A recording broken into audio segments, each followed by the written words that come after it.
Hello, everybody, and I'm so happy to be here tonight with special guest, Dr. Ron Rufo. And I was really excited when he said yes, because this is a person who has a trajectory a little bit like mine in the context that he has experience with human trafficking and investigations in sex crimes, but also has a really big passion for mental health advocacy and making some changes in all of our frontline first responder um, work environments. So he is really well versed in the culture, in the stigma, and some of the things that we can do to change the future, to change the pathway, to change the way that our families and our communities are all looking at mental health. So please welcome Ron Rufo to the show. Thank you, Krista. I really appreciate you having me and everyone from Battle to Be as well. It's a great organization and I'm happy to be part of it. I love everything about what you're doing, and I think that it's so much bigger and so much more impactful because you served as an officer. So had such a long career. What made Well, you do that in the first place? thank you. What made me want to be a police officer? You know what? I came on late, Krista. I didn't come on until I was in the academy at 40. I took the test at 35 years old, and I was happy to be a police officer when they said start the academy. But that was 5 years later. Nothing with the Chicago Police Department happens overnight. Nothing. Even if they were to fire somebody, it takes a while. And so I was happy to be at 40 years old. I was in the academy, finally realizing my dream, and it was probably the best time of my life. I had a great time as an officer, trying to help as many people as I can, my fellow officers as well. I was able to join peer support at a real young at a young time in my career. And after my first 2 years on, I was asked to become a team leader for peer support, which really broadened my horizons and made it uh, a lot easier to try to help other officers that were hurting. And officers like to talk to other officers. They really don't like to go to talk to a counselor, psychologist, or psychiatrist, whatever, because the fear of maybe a promotion or that someone's going to say something that would eventually hurt them. Right. One of the things that I talk about often with people is the idea that while resources are available, while there is a therapist that they can go see, that there is no privacy and they don't have the same right to having all of their information protected, confidentiality, the way that the rest of the public does. So it's not the same. So there's that fear that the therapist works for their supervisors and Right. reports to their supervisors. So when the general public who doesn't understand, who doesn't see why, well, we give them a therapist, why don't they use it? They don't see those complexities. That's 100% correct. The stigma out there is if I show my emotions, if I show somebody it's how something has really impacted me, how a critical incident has affected my life, there's the camaraderie is there, but it's still not like it should be. When the brother's down, you got to pick them up, and a lot of people are hurting. Not everyone is living a perfect life. I mean, everyone out there has some issues going on, but it's how they handle the issues and how strong they are. I remember in the academy they said that be strong, uh, don't show weakness, don't be that weak link, and it was brought to you from day one. You're tougher than everybody else, but we're all human beings. We all experience different things how we in life, and it's how we react to them. I remember one instructor in the academy, he said, who's married here and who's in the class? We had about 40 officers or recruits in the class, and probably 25 were married. So they said 80% of you are going to be divorced by the time your career ends. And I thought, boy, is that a large number? It's a lot larger than the general population. Is it because of the stress? Is it because what we see out there? What is it? And it's a lot of times officers is like living in two separate lives. They go home and they just shut down. They're not going to tell their significant other, their husband, their wife, their boyfriend, girlfriend, whoever it may be they're coming home to, that, hey, I had a real rough day. I seen a decapitated person doing a traffic stop. I saw a shooting. I saw a homicide. I saw a stabbing, whatever it may be.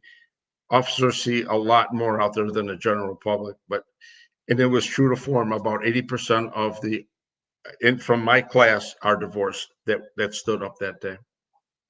It's really interesting you mentioned that because just yesterday I was doing a research project and I looked up the statistics. And the statistics that they're quoting, they're saying up to 75, but they're like, we don't actually know for sure the numbers. So we're going to say, between 40 and 75%. Right.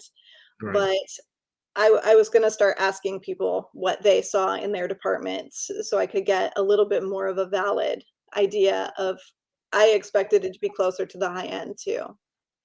Chris, there's some guys that have 25, 30 years on, they're married 3, 4 times already. And you could see the cynicism in them that how we were speaking before, that there's a gradual change in when you, from the day you start the academy to the day you retire from your career. People do change and officers do change in that time. And I'm finding more cynicism now with 12 or 13 years on the job, as much as I saw that with somebody with 25 or 30 years on the job. It's there. I think that's the way of life. It's what we're dealing with out there. I consider 3 things for a police officer to deal with. And the first thing is the administration. The bosses, their supervisors, they always worried about who's going to replace the person that may be supervising them. Will they lose their squad car? Will they lose their beat? Will they lose their vacation? Will they do anything? Will anything change because of that supervisor or the administration? And now they have to listen to them. And then the second thing is the job itself. As a police officer, you encounter, we're not dealing with altar boys all day long. We're dealing with criminals, people that really do not like the police. A lot like the police, but a lot do not either. So we're dealing with the criminal element and aspect of our job.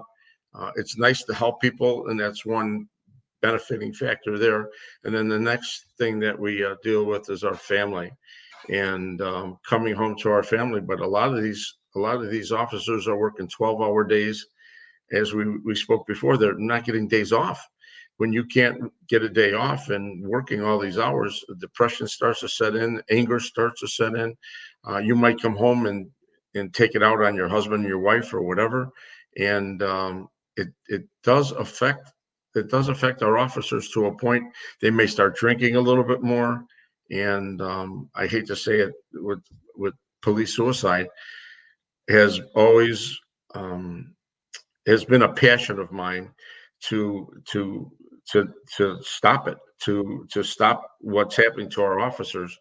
But the we need to change, and we need to change somehow. But everyone be on board, and everybody talks about it, but let's start doing something about it.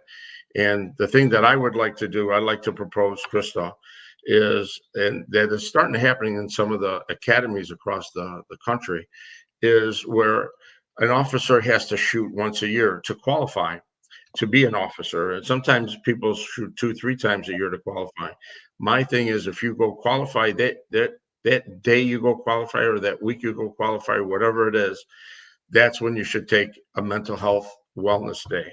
And that's when you go talk to a psychologist, a therapist, a peer support member, anyone. You're mandated to go talk to somebody, even if you don't say a word. I think it would help relieve that stigma that's out there. I really believe that with all my heart. If we start doing that, it'll be more effective, and we'll hopefully have less suicide. Because I mean, if we take that stigma away, now I go talk to that counselor once a year or even twice a year if I have to. Maybe I can go see that person a little bit more. And if something's really bothering me, even on the phone or through Zoom calls or whatever, it's something you don't have to leave your house now. That's what I love about with Zoom calls. You don't have to leave. I could talk to you if you were a therapist right from my home. So there's so many great advances that we need to take advantage of. I love that.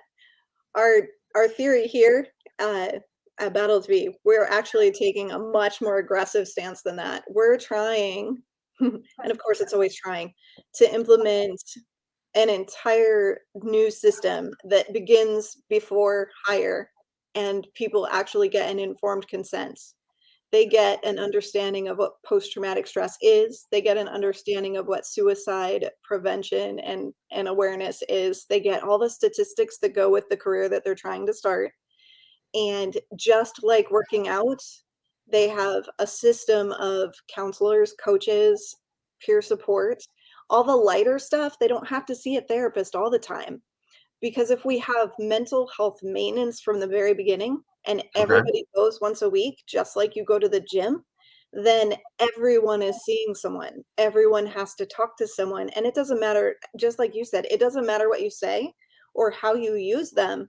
But the fact that everyone has to go means you're not strange or broken or wrong, and no one will notice if you have something important to say, or if you have a really bad day and you want to cry, or whatever has to be released. It's just normal. It Right. just happens because we do this all the time. Our mental health has just become another workout. I agree. God, that is so good that Battle to Be is doing that. That's a wonderful thing. I agree wholeheartedly of everything that you said. You know what? I look at it as if I broke my arm, a physical ailment. All right, I broke my arm on the job. I'm going to get it fixed, and I'll probably come back stronger with that arm ever before. And I look at it the same way. Like if I need to talk to somebody, if I hate to say a mental illness. I don't think it's a mental illness. It might be depression, might be anger management issues, anything. But don't don't take an officer out of law enforcement just because he's having some issues mentally. I hate to say mentally, but mentally. And to me, if you talk to someone, you come back stronger. Like that broken arm, you're going to come back stronger and be a much better officer instead of letting an officer go. And what happens? You dig a hole deeper, like in Illinois. If I would call right now and say, I'm a Chicago police officer and I want to kill myself. Now it's on tape on 911 that I want to kill myself. Illinois State Police comes, takes my FOID card away. They'll take my badge, my shield, everything, ID. And now what happened? I need help. And what did they do? They just now I can't be an officer anymore. I just dug that hole deeper.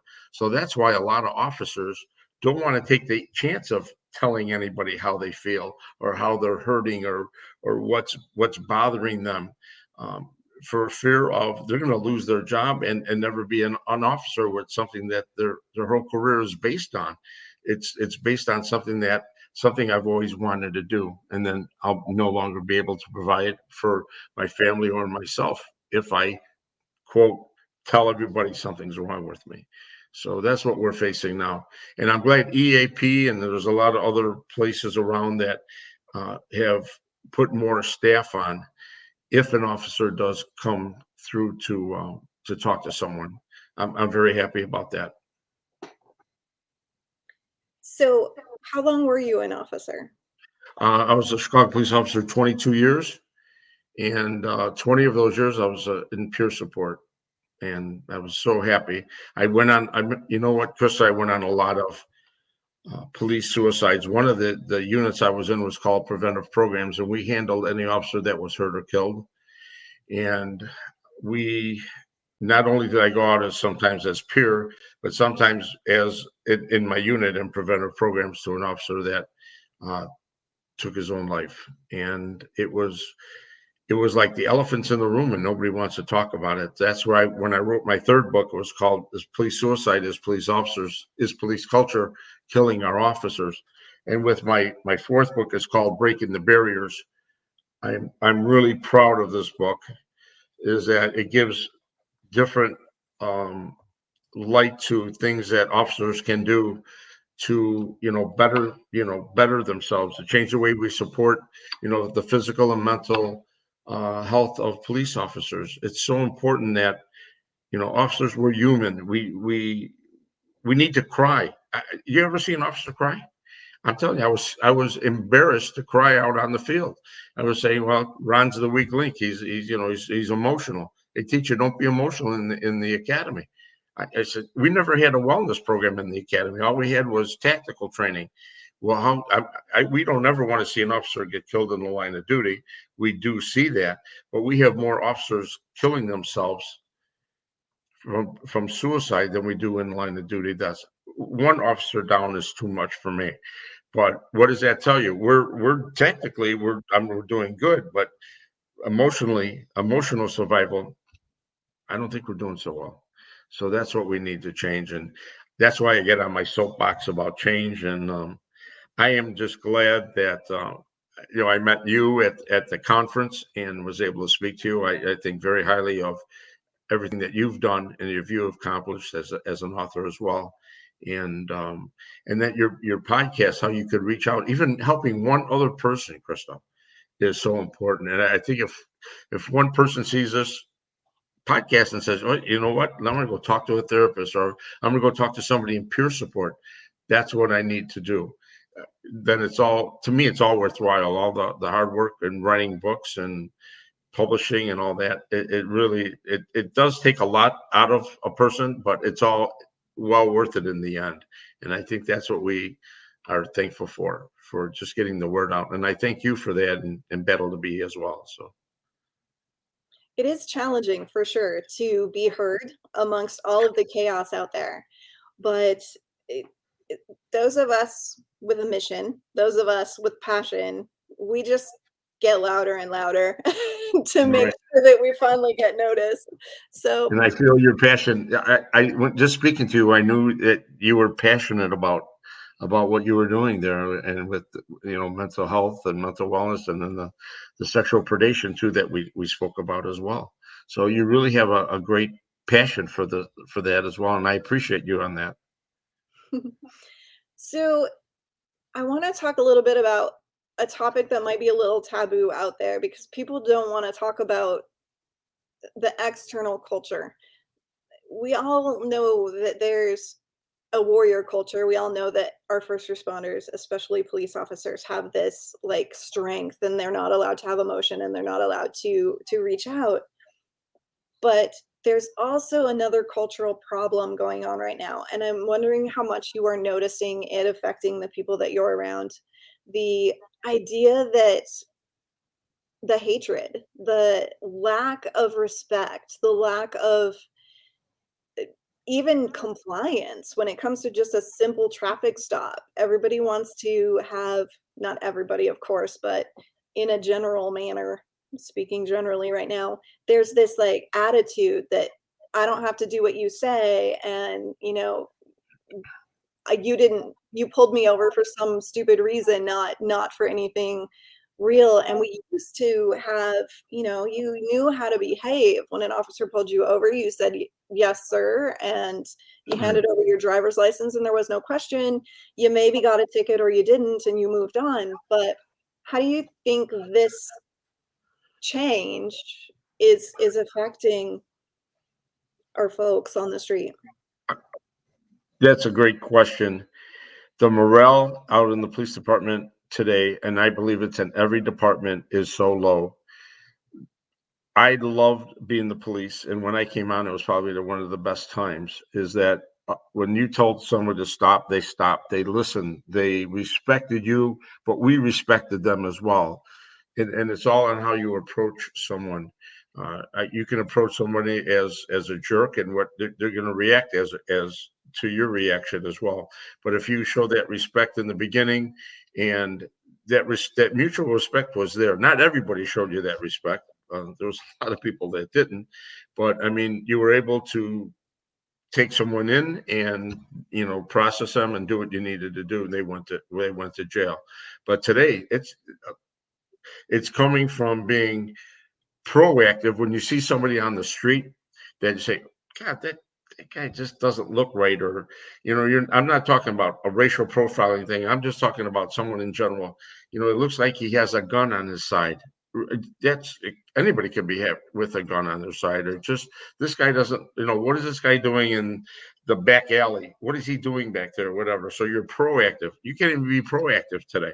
So that's really changing the culture. You're more reactive, and the people that are being reactive, they may go on. The cops are going to call. They may go on a burglary call. They may stay on that a little extra time, and then when they're done, they'll wait for another call. They're not going to be circling the areas, going through alleys. That's what we did. We did that. We were proactive as police officers. I was telling my wife today, we were driving this afternoon, and I told my wife that we were driving on the south side of Chicago. I said, the district I was in was south. It was in Bridgeport in the 9th district. And my first gun was on 51st Street. I remember when I was passed, I told my wife, that's where I got my first gun pinch from as an officer. I remember exact spot and what we did and everything else. But you can't do that. I don't want to say you can't do that. Everybody's saying it's either racial, and I hate that because the respect has to be there, and it's not. And I think that's what we're fighting. We're not only it's it just makes our job much more difficult to do when you don't have anybody in your corner. In the 9th district just last week, they had a shooting, and it was a gang against a gang, and a young man got killed. But the police officers were there, and they were throwing bricks and bottles and everything else at the officers that were trying to help this young man that got shot. I mean, there was no respect. Where instead of somebody coming up and helping the police and say, "Hey, that guy did it," they were throwing objects at us. I wouldn't say at us.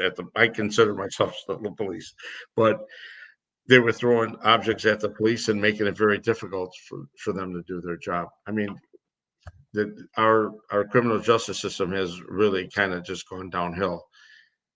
I don't know how to fix it. I don't, it's um, some countries that take it like that, take an eye for an eye, or if you steal something, they'll cut your finger or whatever. I don't know if that, I think caning might be the way to go, but I don't think that'll ever happen.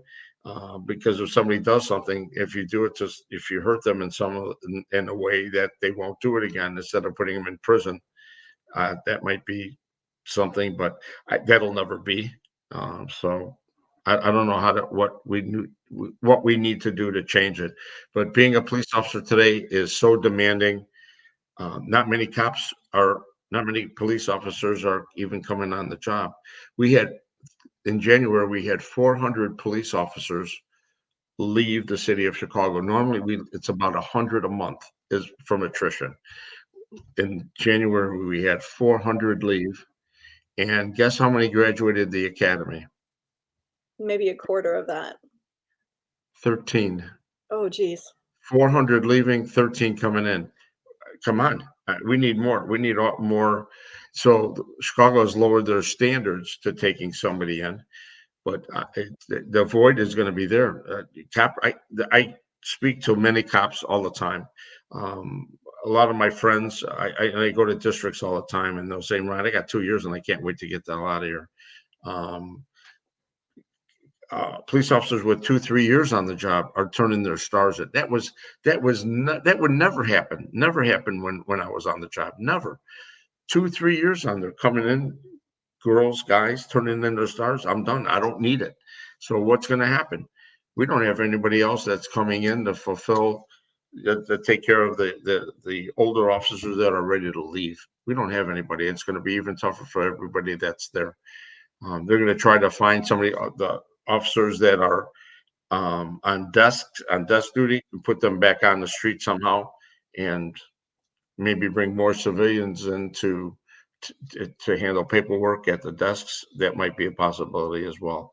But it's tough out there, Krista. It's really tough being an officer. That's where they're getting depressed because they can't do anything, and there's no support for them. The administration doesn't support them, and the people on the street. Everybody's looking for a free ride. If you grab somebody the wrong way, what happens? Now they'll complain on you. They'll maybe sue you for what is it worth it when they can go somewhere else and get the same amount of money or more working at a different job? So I don't know. When you were an officer, 20 years ago, was ambush a fear that you had? Was that even something that was happening?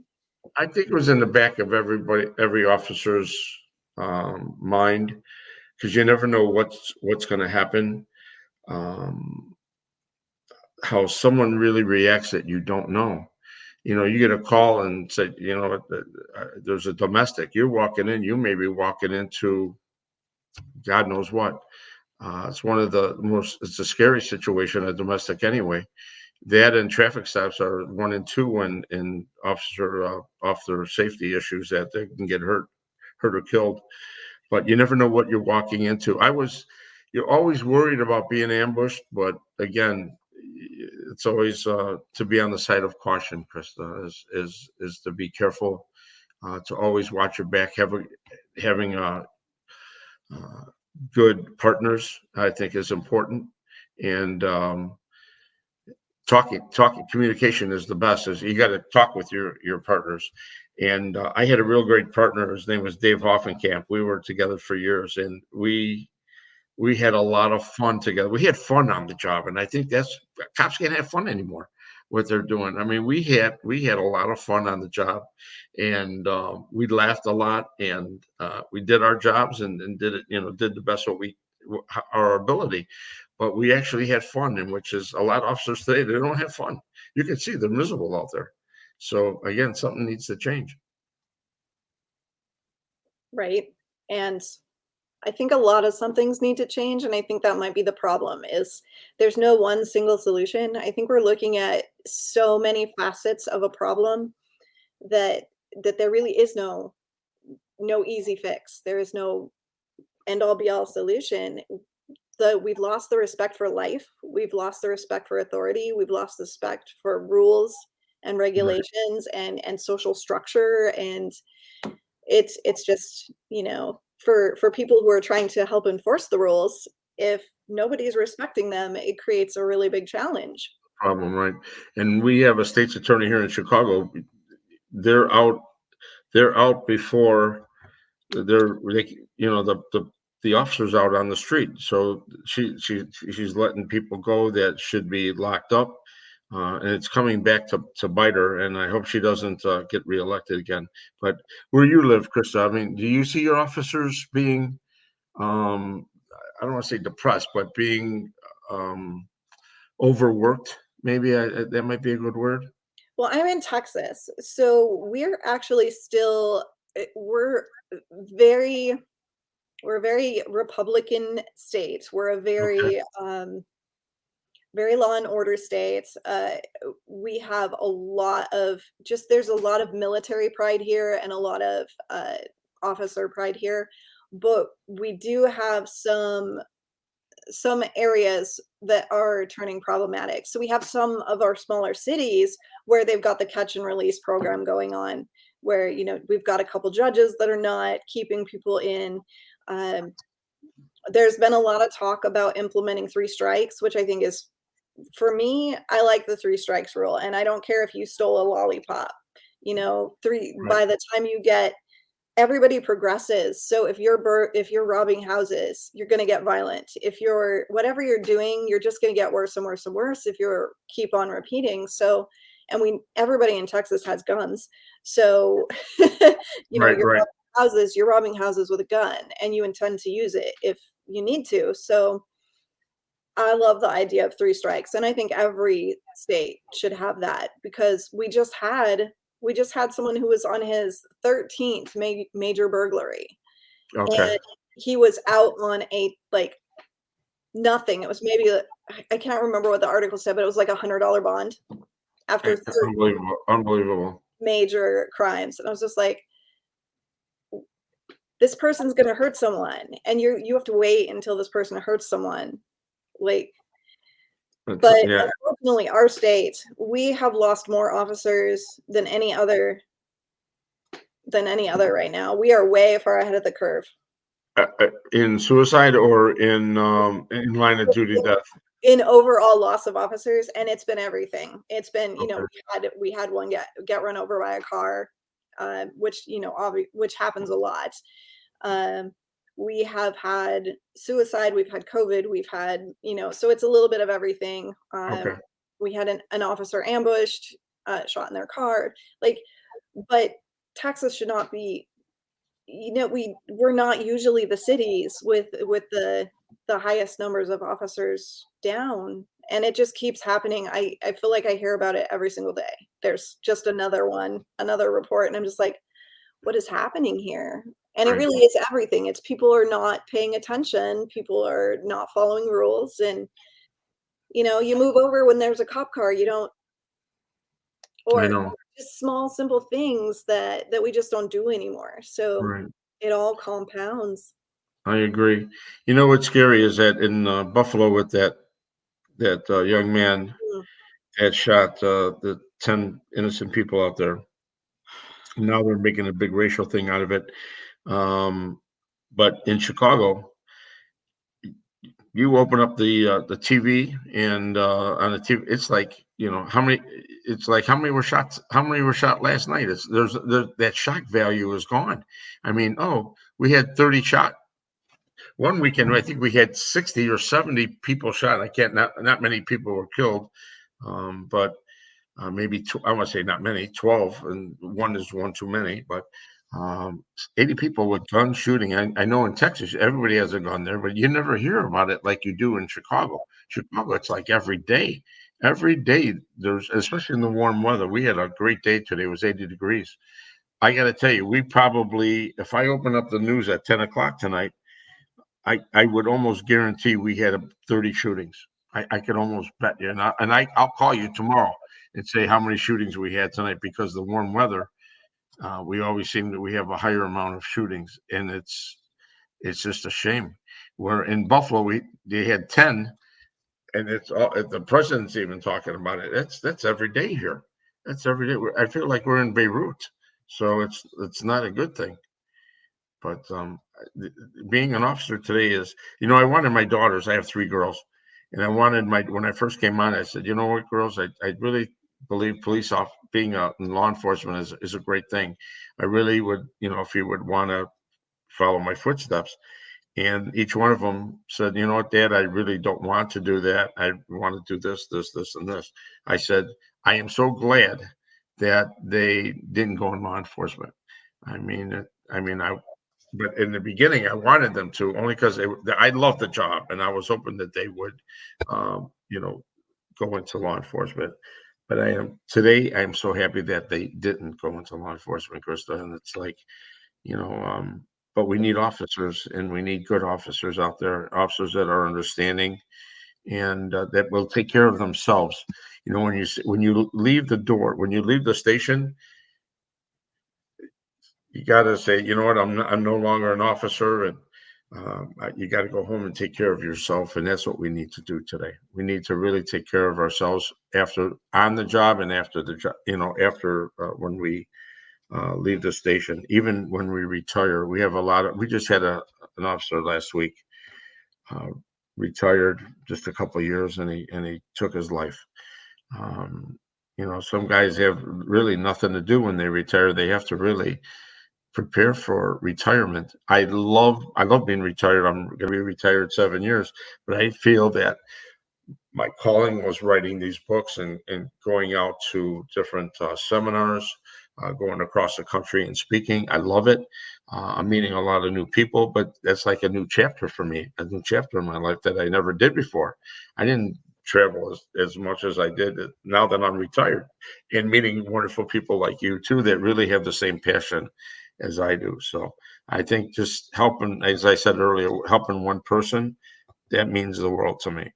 I was in Virginia, and a girl came up to me. I was signing books at the table, and she was there for a long time looking at the book. I said, "Would you like a book?" She says, I really can't afford one. I'm not charging a lot on the book, but I said, I'm going to give you one. She says, well, it's not for me. It's for my brother. He's having a difficult time.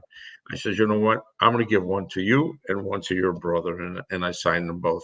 And I said, I don't want a penny. Play it forward. And if you need to call me, I'll give you my card. And if your brother needs to call me, please do. So I feel like I'm always with Pure, where if someone really needs to talk about it, give me. I've talked to people all the time. I'll get a call, and I don't know who it is. Sometimes I don't answer because I'm worried about scam calls and all that. But it's somebody saying, hey, Ron, I have your book. I want to talk to you. It's okay, great. So then I'll call them back if they leaving a message. But um, I've talked to many, many people that are really hurting out there, Krista. And I just think having an ear to talk about it, where you know that whatever they say is in confidence, and then whatever I tell them or to discuss with them. And I think listening is the number one key. There was one gentleman that I spoke to, and I'm not going to mention any names, but he spoke for a good half hour. I had hardly a word or two into the conversation. I was just listening. I was just, okay, okay. I just want to let them know I'm still there. But I just think that some people really need to talk and get some of this stuff off their chest. And finding someone that they can talk to is so important. And I think that's what we need to do. So just like our military, we're losing 22 a day on military. Same thing. We need to help our military out there too. It's just a shame. One person is way too many for me, Chris. So that's how I look at it. I get emotional with this. So Yeah, we just lost an Air Force captain, shot himself today.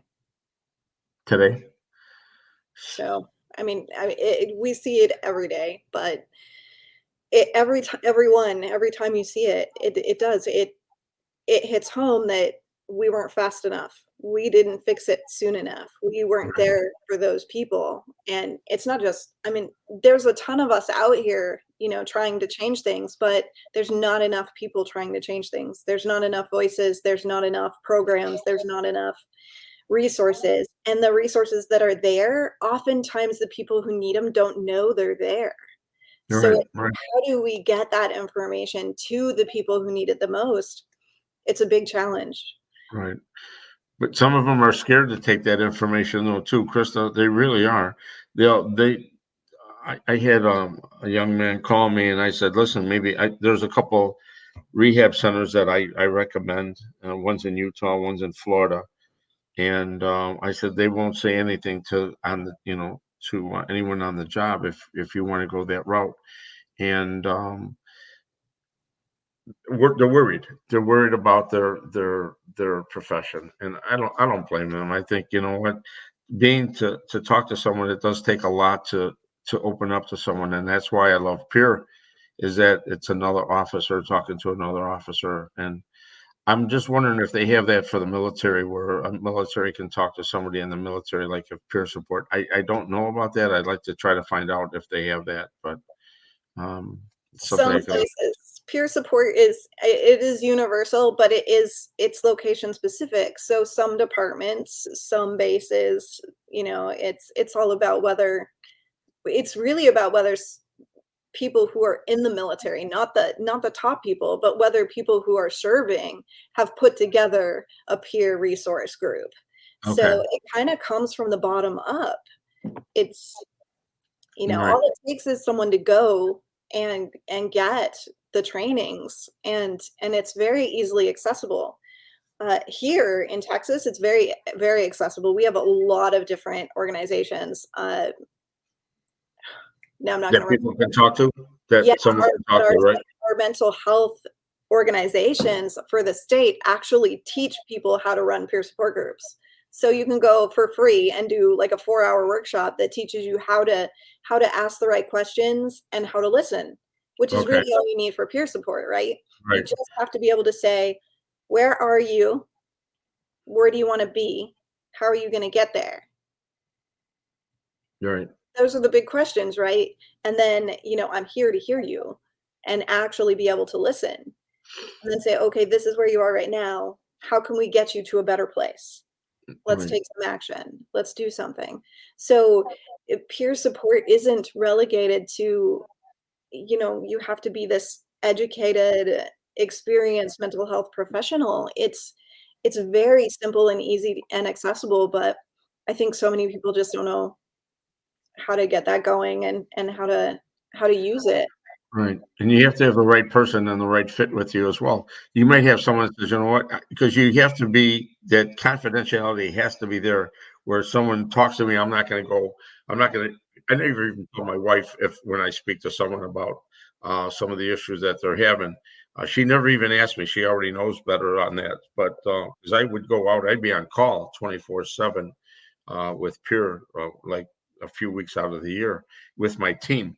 And, it's a confidentiality that you have to instill in them. It has to be there where they actually trust you or trust the other person that they're dealing with. That is so important, and really listening to them. Active listening is so important. And we had a state trooper that killed himself. And my first thought when I found out that he took his life on the expressway, young kid, about 30 some years old, 32 years old, with 4 or 5 years on the job. What bothered me is that my first thought was, how come I couldn't get him a book to read, one of my books? That's my first thought, is how come I wish this kid would have called me or talked to me. And I think that was my first thought when I found out that he passed. And now that's what I feel like. Everything I really want to get the word out that it's okay to get help. And you're not going to be that weak link in the chain. And that stigma is, we need to take that stigma down. And that's how I look at it. That stigma has to go. That stigma has to be buried in my eyes. So Yeah. that's how I Yeah, feel. on Facebook today, there was a tiny interaction that literally encompassed the whole thing.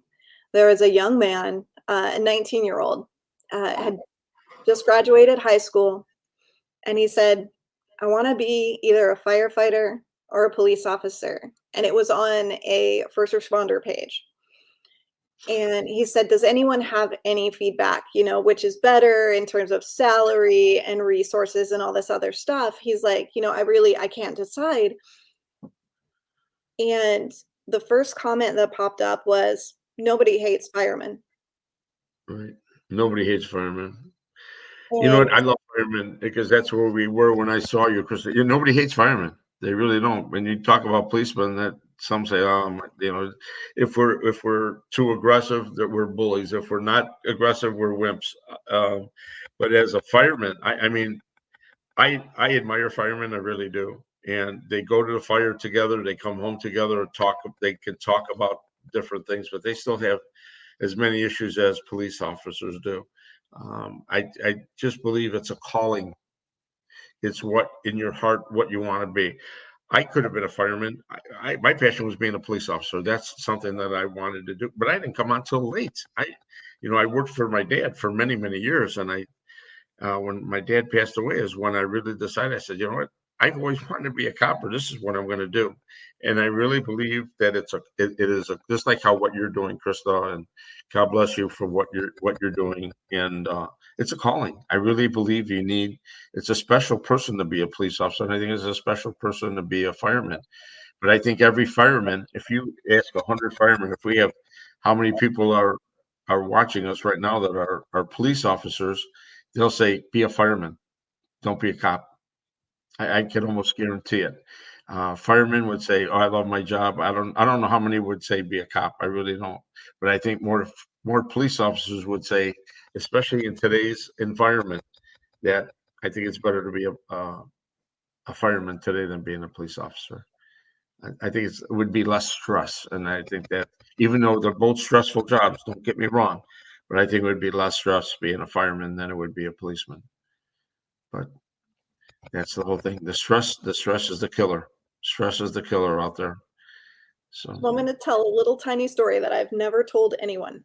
And okay, it's always astonishing to me why no one's ever asked me why I'm so passionate about police officers. okay, Because I make it very clear that police, like I'm really, really drawn to fixing this for police officers. It's like my first priority.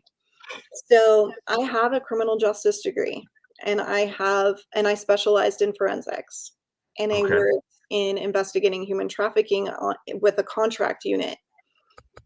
My objective that whole time, I wanted to be a police officer more than anything in the world, and I was living in Alaska at the time, and an officer shot himself after a failed rescue. We were supposed to be getting some teenagers out, and the person decided that they weren't gonna let him out and ended up killing some of the kids, and, uh, an officer decided at that moment that that was just it was whatever for whatever reason, that was just too much.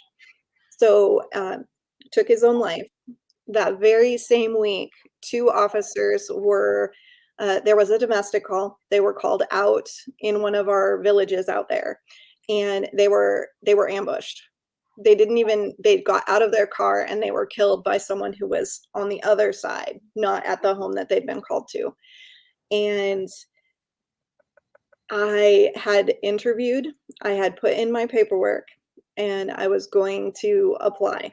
Like, I'd gotten the request for the interview, and I was okay, going to be an officer, and when I went in and talked to them, when I went for my interview, I found out that I couldn't go straight to investigating, which is what I was comfortable with, and that I would have to spend 2 years patrol, street patrol as a officer. street cop.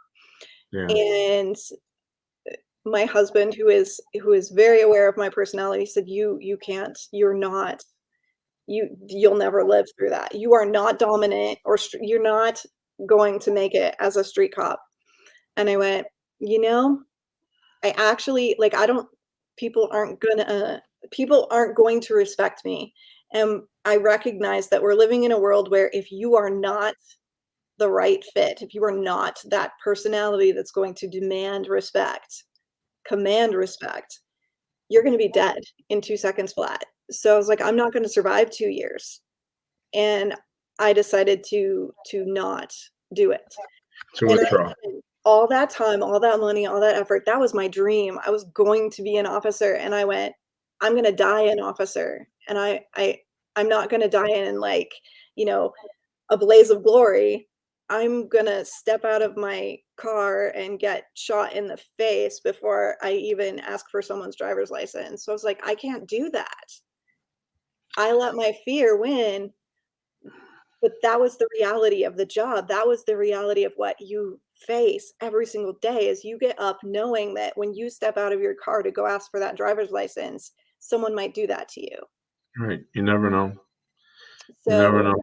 And especially when you're saying goodbye to your family, that might be the last time you say goodbye to them. So it's like, my thing is never go to bed mad because you never know that, um, especially as a cop, when you may not be coming home that day. So I can't tell you how many times when we were when officers that got killed in the line of duty or took their own lives, and how many of the family members said, you know what, we had an argument, and that's the last time they have no recourse of going back and saying I'm sorry, or or I forgot to tell them I loved them, or I forgot to tell her I loved them, whatever. So, you know what, it's being good to the people that you're with right now, and because you never know what tomorrow will bring, Krista. And you know what, you made the right decision. Is that it's you look at what you've accomplished right now, and you're helping so many other people. um I believe when one door closes, another one opens, and I think the man upstairs knows what he's doing. And changing your mind might have been the perfect thing, because you might have gotten hurt or killed on the line of duty. You don't know, or God forbid, taking your own life, and that's not good.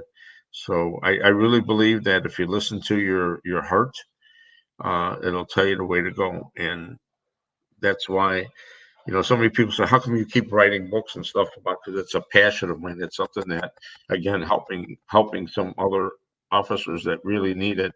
because there was a lot of things that happened to me that I was scared to go get help. I was scared to talk to somebody about it because the fear of, hey, Ron Rufo's the weak link in this chain. I didn't want that. I didn't want that to be, but it's like I needed to talk to somebody myself, and I was changing in a way that I wasn't sleeping well. I was getting a lot of complaints, and that wasn't me. I was the happy-go-lucky cop, not the cop that was, getting complained against with, verbal complaints or physical or anything else that way.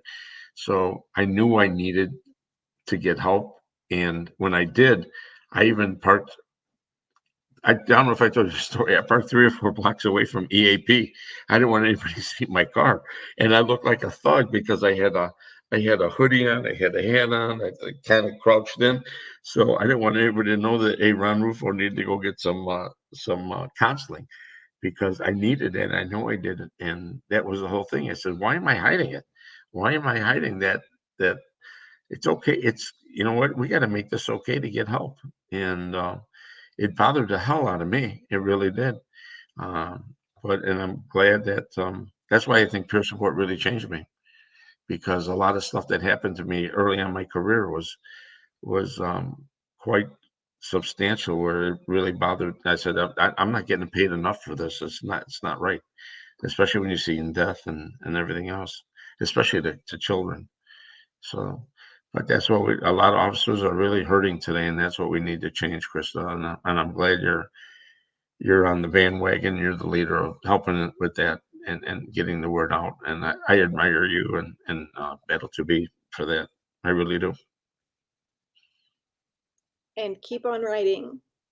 And we will do a project together. I know it. So I Well, know.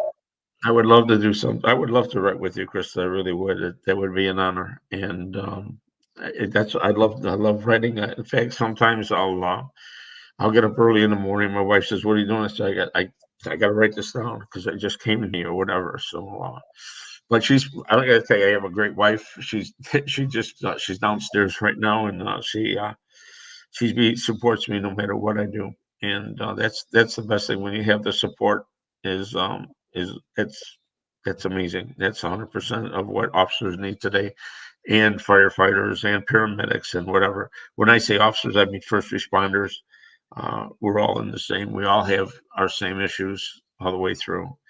And I'm so glad I met you at in Oak Brook, Illinois, with that seminar because it was firemen, and I'd never been to a fireman seminar before, and the peer support firemen, and that really opened up my eyes because I was going to rewrite my police suicide book, but I said, you know what?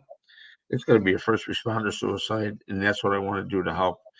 And so that changed my whole life with firemen, and meeting you there really inspired me as well. Everything happens for a reason. It really does, Krista.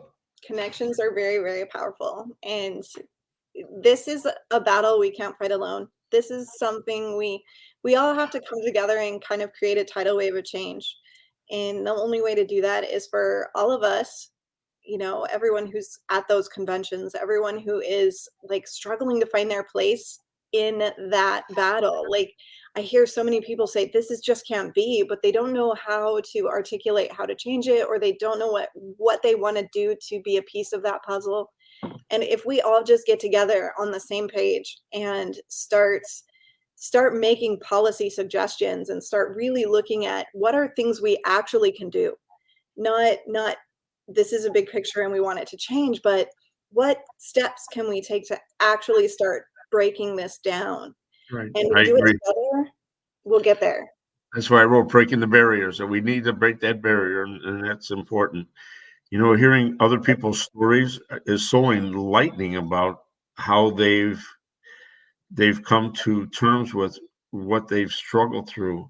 Billy Sinkay is a sergeant, a great guy. He's a wonderful speaker. I don't know if you know Bill.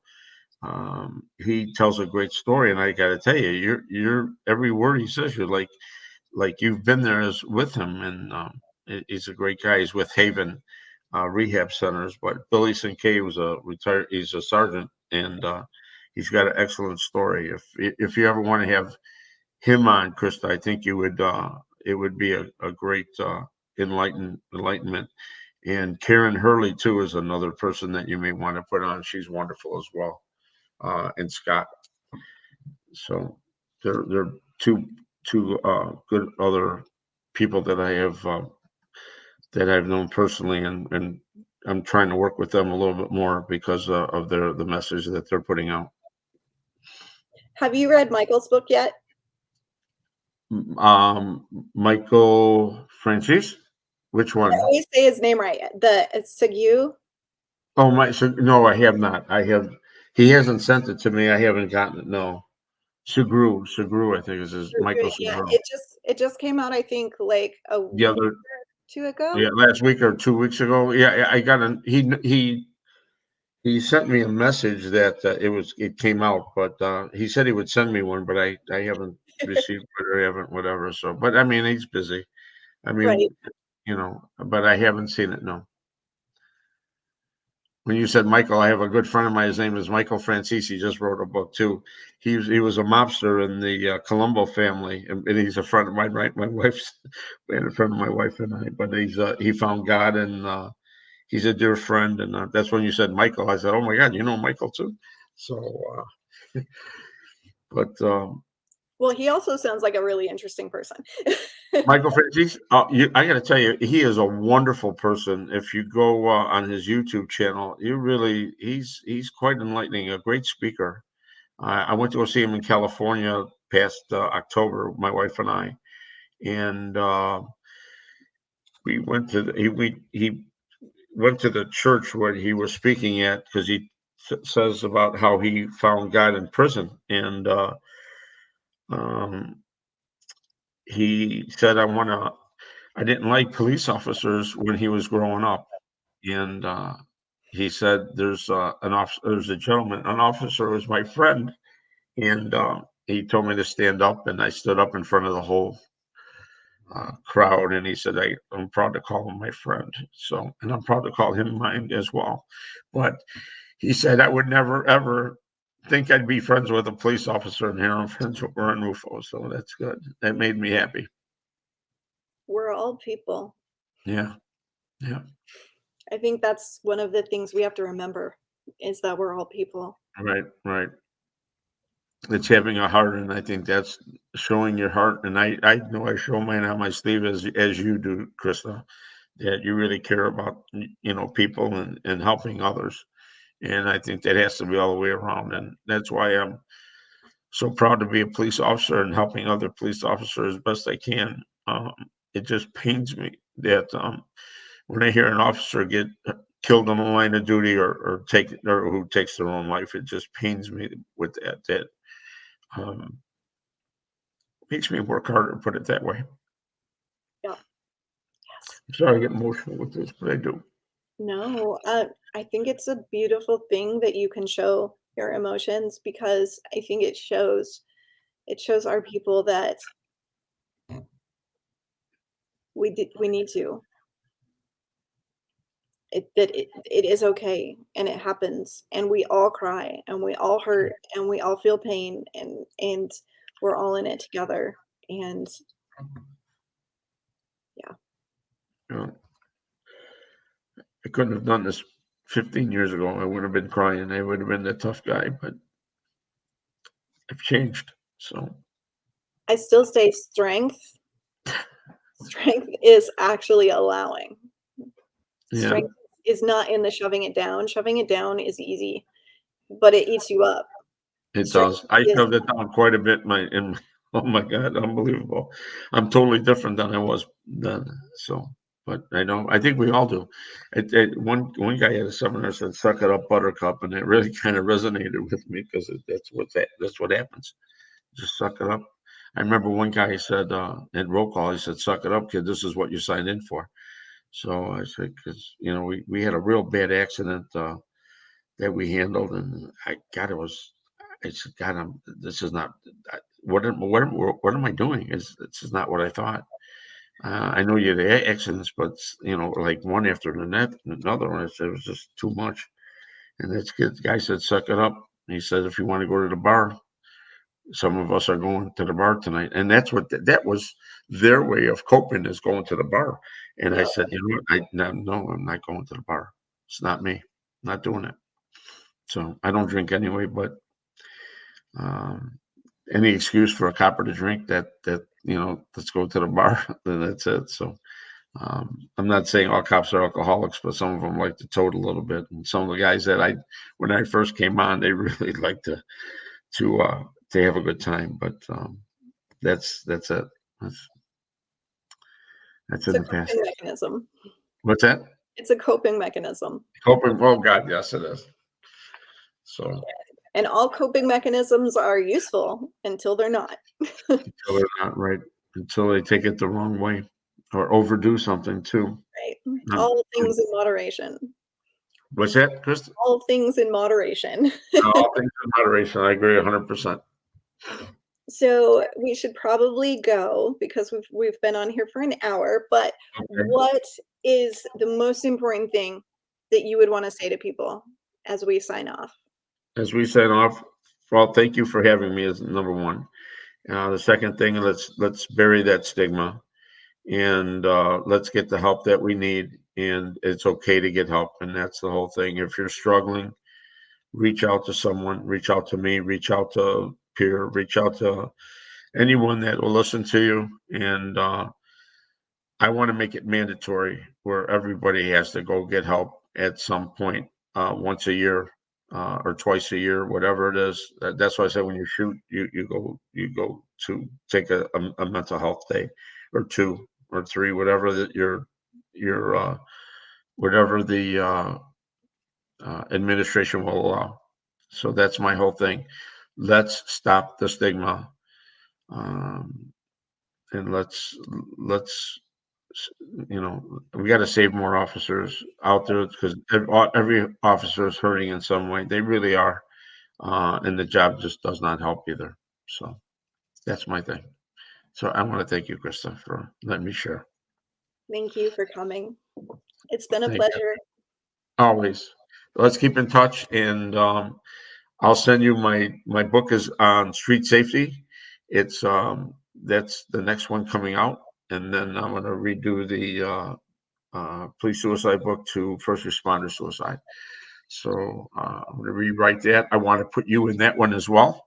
I want your thoughts, and I'll reach out to you. I'll get back to you on that one though. Thanks, Absolutely. Chris, for having me. I really admire you, and it's been an honor to be on your program. And we will definitely stay in touch. All right. Thanks, Krista. Thank Have you. a great day. You too. All right. Thank you. Bye. All right, everybody, thank you so much for being with us tonight. If you are watching this podcast off of our Anchor, please feel free to support Battle to Be and our mission with the button that you'll find down underneath. It just says support this podcast. If you are watching live on Facebook, Instagram, YouTube, or the Battle to Be page, please feel free to go to battle2be.org and you can support us there. And if you don't know what we're all about yet, and you don't know about the Ferryman mission, do take a little bit of time to get to know us and what we're doing. And I will see you guys all in the next few days. We are going to have another guest next week. So thank you so much for watching. Please remember, we are all human. We all have feelings. We all have needs. We all have families that we want to get home to. So think about that the next time that you get pulled over, or the next time that you see an officer on the side of the road. Take some time to remember that they are human with stories and names and lives and families, just like you, just like me.